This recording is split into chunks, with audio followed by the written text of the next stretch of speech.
With this ribbon on our backdrop, we remember Breast Cancer Awareness Month this October, and we'll also be hearing from a cancer survivor later on. Welcome to Kaleiedoscope, and we'll be right back right now with the celebrity of the moment, Shehan Karunathilaka, winner of the Booker Prize 2022.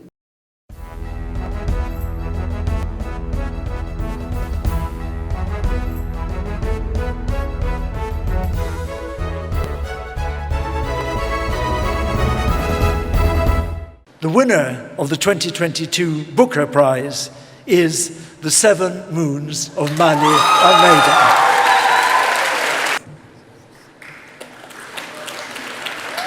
Shehan, just wow. How do you feel a few days after the night before? And obviously you're buzzing because you can't believe this. Who will dream of you're sitting in Kolpeti writing this crazy book and you're going to make the book? You don't dream like that. You dream one step at a time. And that's what I was experiencing this. So long list was great.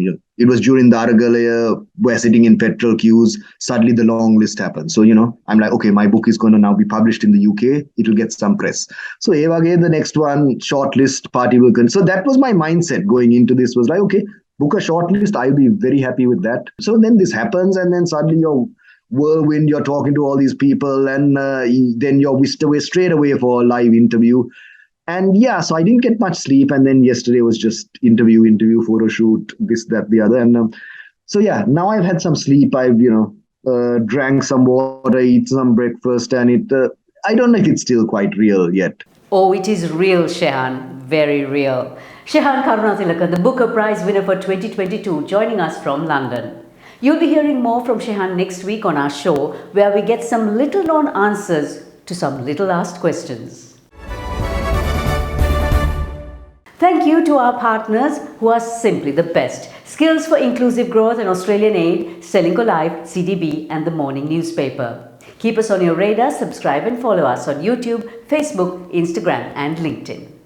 Did you know you can open a digital fixed deposit with just 5,000 rupees? Open a CDB iDeposit digital fixed deposit today. CDB, your friend. In a quick look of the week that was on CDB Snapshot, apparel exports in September skyrocketed to a record high of $451 million, but the 5% year-on-year growth was the lowest in 6 months. Sri Lanka ranks 64th of 121 countries in the 2022 Global Hunger Index, which means that Sri Lankans have reduced the quality and/or quantity of their food and are uncertain about their ability to obtain food due to lack of money or other resources. High achievers in the Grade 5 Scholarship and GCE O-Level examinations were presented 150 scholarships in Season 14 of the CDB Sisudiri Scholarship Program, empowering economically disadvantaged children to continue their education. Sri Lanka becomes the first in the India and Southwest Asian region to launch the Coca-Cola Large Recyclable Glass Bottle. Climate change activists throw tomato soup over Van Gogh's sunflowers to draw attention to climate change.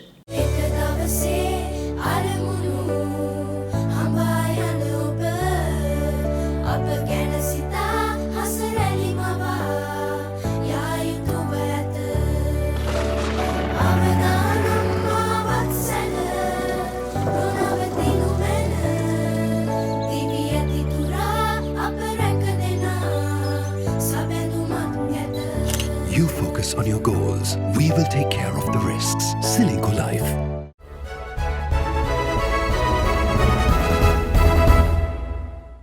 Welcome to Srilanka Life News Capsule.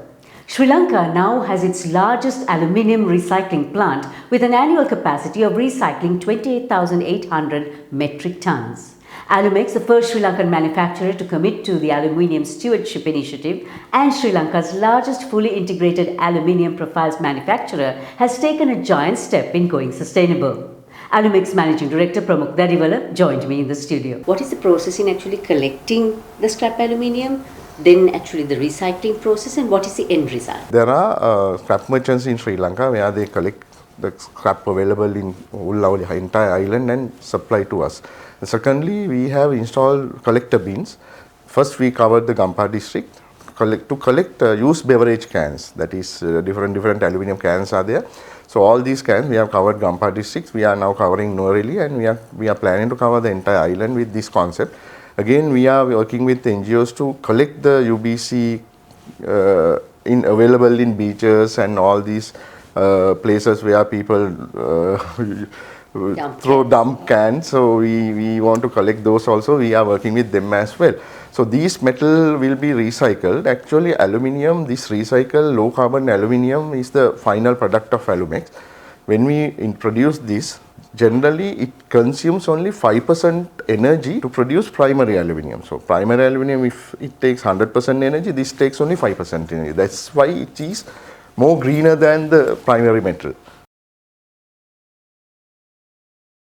And now for a look at our markets. This week at the Colombo Stock Exchange, the All Share Price Index dropped by 4.5%, with the average daily turnover dropping to 1.8 billion rupees. WTI oil prices rose slightly this week, edging towards $87 per barrel, but prices are still well below recent highs due to uncertain demand and the US releasing more crude from its reserves. Gold prices slumped to a 3-week low of $1,630 per ounce as the rising US dollar and high treasury yields exerted pressure on gold prices. The theme for World Tourism Day this year was Rethinking Tourism, a theme we took to heart when Kaleiedoscope collaborated with Cinnamon City Hotels to rethink the country's tourism journey forward.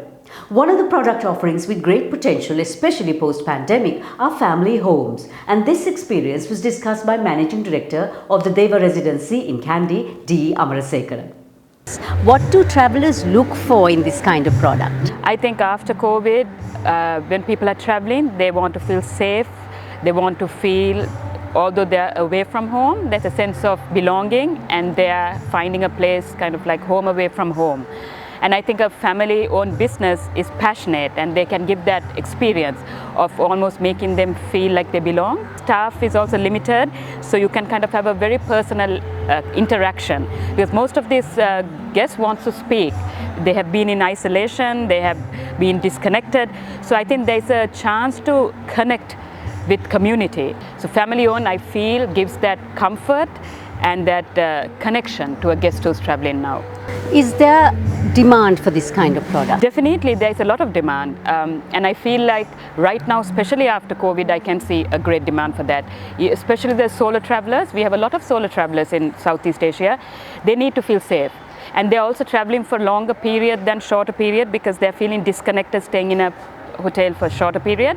So we are getting people staying for about 6-7 days, but they want to kind of get involved with the community and also with my staff and feel like they belong. Ensuring health and education is always on top of the corporate agenda, Srilanka Life carries out medical camps and health screenings under its Vaidya Hamo initiative and has also added to the 84 schools it has constructed to date by adding a classroom to Palpola Kanishta Vidyalaya in Kaluthara. And here's our giveaway. 2 couples, 4 tickets for the Decades Party. Simply tag us and you'll be in the running for the Party of the Year.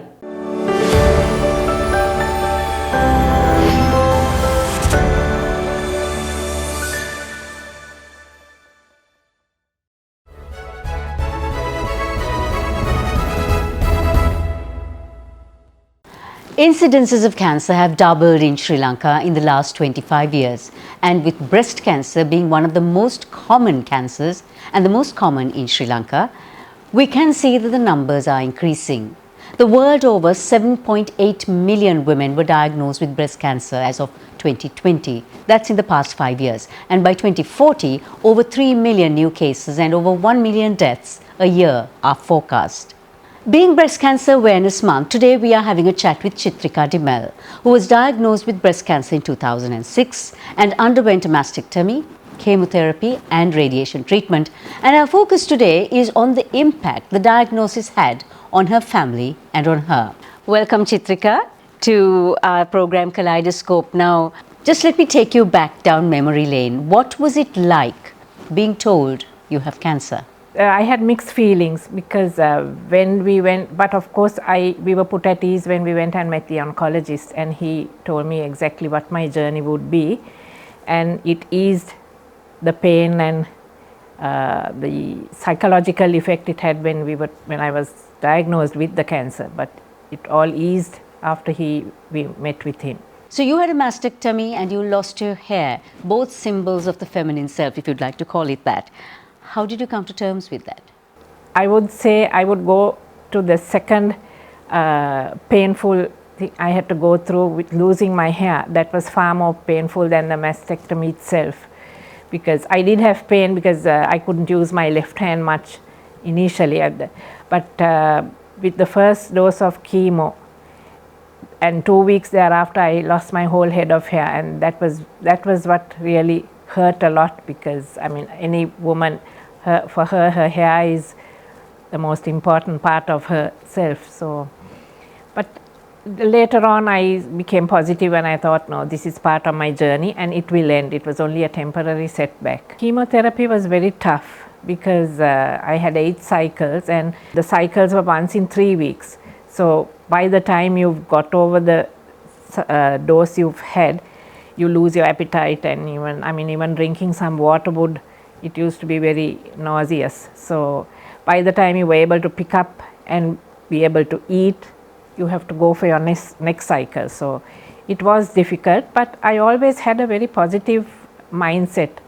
So for a person having cancer, what is most needed from their family at that point of time? It was not the end of the road for me, and I knew that if I followed what my oncologist said, and I kept to the times he asked me to come and do my tests, because it's a continuous journey having to do your tests, the scans and the mammograms, and my husband was with me throughout my difficult times as well, and also extended family. You know, unless cancer hits you, you really don't know what it feels like. What are the key things you feel that we need to be aware of? Early detection can save lives. So with the early detection, the program called TLC, which is touch, look, check. So it's where we tell people, all ladies over 20 years of age, it's just once a month a check where you do your touch, look, check, and it doesn't take you even 10 minutes to do that. And that is once you have finished your monthly period, the cycle, a week after, you do your TLC. So Sri Lanka does not have a good support system for those diagnosed with cancer. Now, what happens if a patient is diagnosed with cancer but doesn't have a family that supports them? Where do they turn to? Especially in the outskirts. I mean, there are lots of cases, people who come to Indira Cancer Trust saying that, you know, they've been rejected by their husbands or their families. They don't even step out of the house. They don't go to a temple or a church. Or, I mean, sometimes it's very sad when you hear their stories, but there are people they can reach out to. I mean, even the hospitals have their counseling units, and we at the Indira Cancer Trust have a counseling unit, and due to the setback with COVID, we do it on the phone. So if there is anybody who wants to reach out to a counselor and find out or speak to any one of us, we are always available for any of their needs. So Chitrika, while the incidences are increasing, I feel the awareness part is still at almost stagnant. So let's hope that what you're doing will actually take the message out, at least to some people, and make a difference to their lives. Thank you so much. Thank you.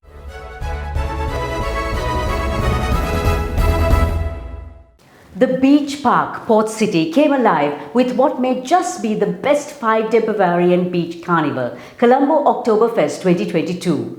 Well over 7,000 people came together over 5 days of absolute enjoyment as the Bavarian party band, along with some of Sri Lanka's top bands, kept the festive spirit alive as merrymakers enjoyed carnival games of pretzel toss, sausage eating, stein holding, hammer of strength and hitting the can. And Cinnamon Grand served a range of authentic German cuisine. It was surely party time. And it's time to bid goodbye, and don't forget, Shehan Karunatilaka is on next week with some gems. Stay safe.